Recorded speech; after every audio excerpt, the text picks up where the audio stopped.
Hello students.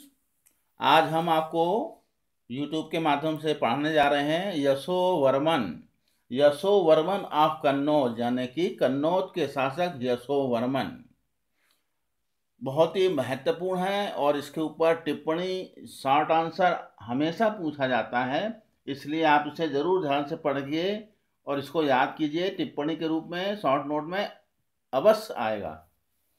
Harshvardhan की मृत्यु के पश्चात उत्तर भारत में राजनीतिक विकेंद्रीकरण एवं विभाजन की शक्तियां एक बार पुनः सक्रिय हो गईं और इस समय देश में कामरूप आसाम में यहाँ पर भास्कर वर्मा ने कर्ण सुवर्ण यानी कि आधुनिक मुर्शिदाबाद तथा उसके आसपास के क्षेत्रों को जीतकर अपना स्वतंत्र साम्राज्य स्थापित किया था।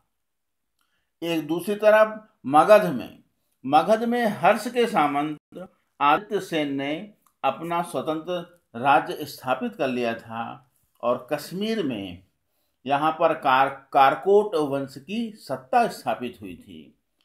हर्षवर्धन की मृत्यु के पश्चात उत्तर भारत की राजनीतिक गतिविधियों का केंद्र बिंदु कन्नौज बन गया, जिस पर अधिकार जमाने के लिए विभिन्न शक्तियों का संघर्ष प्रारंभ हुआ। हर्ष का कोई पुत्र नहीं था। उसकी मृत्यु के पश्चात कन्नौज पर 647 ईस्वी में अर्जुन नामक किसी स्थानीय शासक ने अधिकार कर लिया था। और इसके बाद हम देखते हैं कि इतिहास में, कन्नौज के इतिहास में एक नया नक्षत्र उदय होता है और उसका नाम था यशोवर्मन।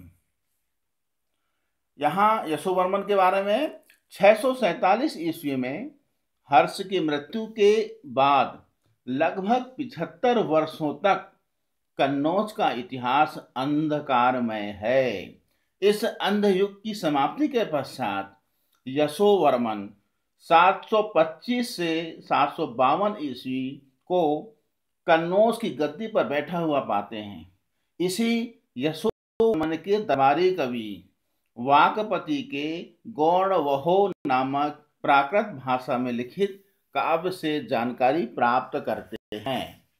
यशोवर्मन ने मगध पर चढ़ाई कर वहां के राजा को युद्ध में पराजित कर मार दिया। उसने गौड़ों को भी जीता।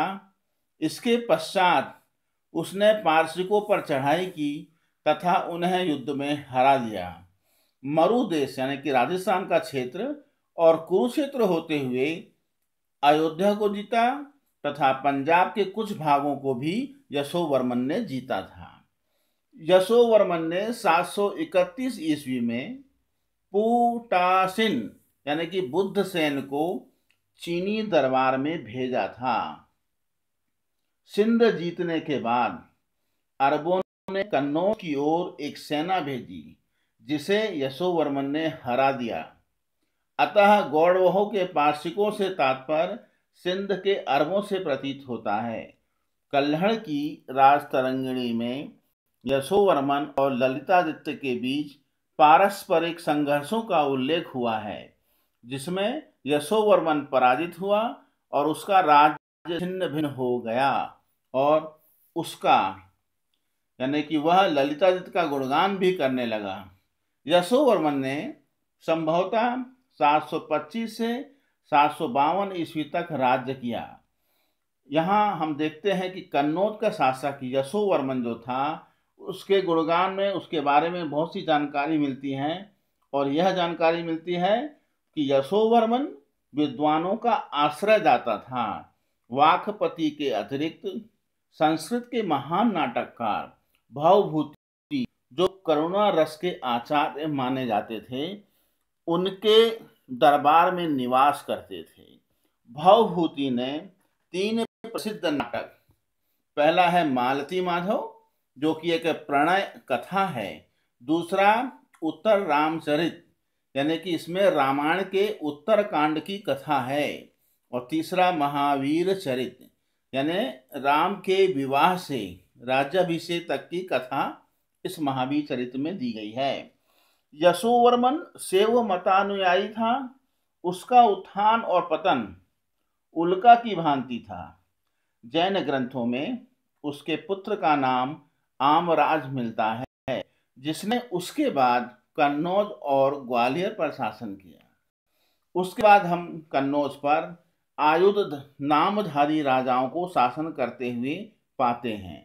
इनमें वज्रायुध, इंद्रायुध, चक्रायुध के नाम मिलते हैं।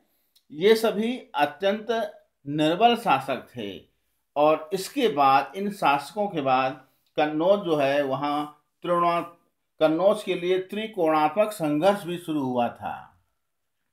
हर्षवर्धन की मृत्यु के पश्चात कन्नौज विभिन्न शक्तियों का केंद्र बन गया। इसे वही स्थान प्राप्त हुआ जो गुप्त युग तक मगध का था। वस्तुतः हर्ष तथा यशोवर्मन ने इसे साम्राज्यिक सत्ता का प्रतीक बना लिया था।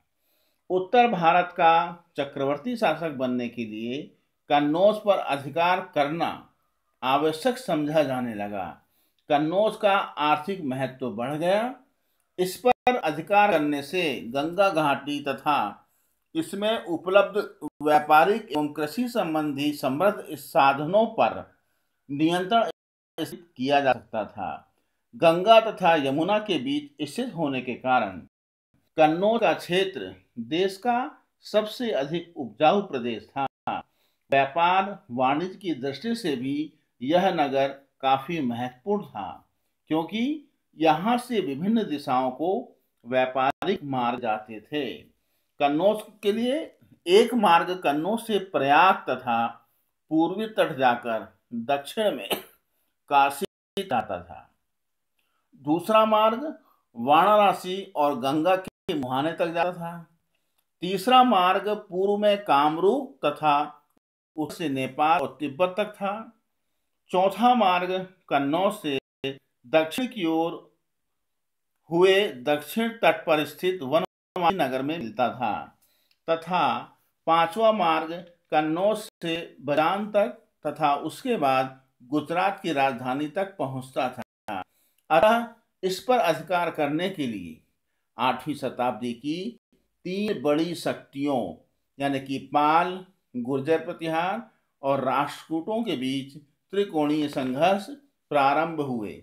इस तरह से यशोवर्मन के पश्चात कन्नौज को पाने के लिए उत्तर भारत में 3 राजवंशों ने संघर्ष शुरू किए, पाल, गुर्जर प्रतिहार और राष्ट्रकूट ने, और यह संघर्ष काफी लंबे समय तक चलते रहे और अंततः गुर्जर प्रतिहार शासकों ने इसमें बाजी मारी और कन्नौज पर अधिकार कर लिया।